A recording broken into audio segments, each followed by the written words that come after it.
Good morning, guys. This morning, thank you so much for joining into our Google Meet for Veterans Day celebration. I'd like to introduce you to someone special. His name is Mr. Larry Ferguson, and he works here on our campus at Park Elementary. He's going to tell you a little about his job and a little bit about his experience in his service to the United States of America. So thank you for joining us, Mr. Ferguson. Can you please tell everyone a little bit about your job here at Park and what you do? Well, hello, I'm Mr. Ferguson. At Park here, I assist the teachers with their computer issues and also the different programs that you guys use to get your education done, like iReady and AR Reader. So tell us, Mr. Ferguson, when and why did you join the military? I joined the military a long time ago. The year was 1977. I graduated high school in June, and I joined the Air Force in October of 1977. I joined primarily because I didn't know what I wanted to do after high school. I didn't go to college, so I figured the Air Force would be the next best option. I said Marines because I originally considered the Marines, but I settled on the Air Force, though. In the Air Force, I started out as an information technology person.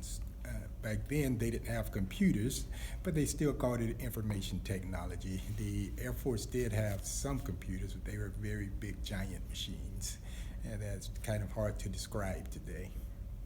All right, Mr. Ferguson, can you tell us how many years did you serve, and during that time, what type of sacrifices or challenges did you face during your service?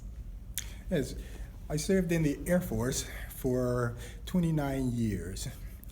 In that 29-year time frame, I traveled to quite a few different states in the United States.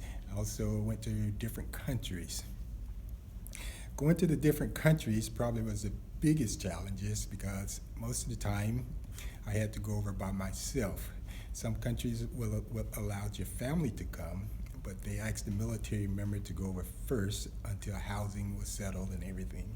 And sometimes that took up to a year to get your family with you. So those are probably the biggest sacrifice of being in the military.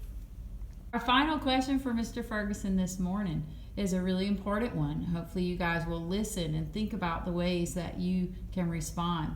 So the question is, why is it important that we as Americans continue to honor our veterans today? Well, two reasons really.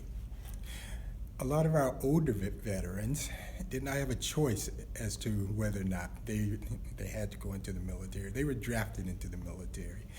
And these days, though, there's no draft, but all of the current veterans, like myself, we were volunteers. And we volunteered to go and do things that allows you to live the type of life that you live today. You have the freedoms to grow up and do what you want to do, be who you want to be, and travel anywhere you want within these United States.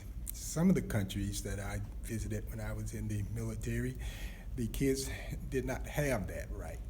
A lot of them were not even able to go to school. So a lot of our veterans, that's what they were in the military for, in order for us to live a nice, comfortable life in the United States.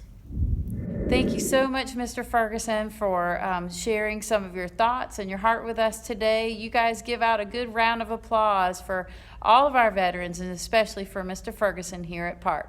Thank you.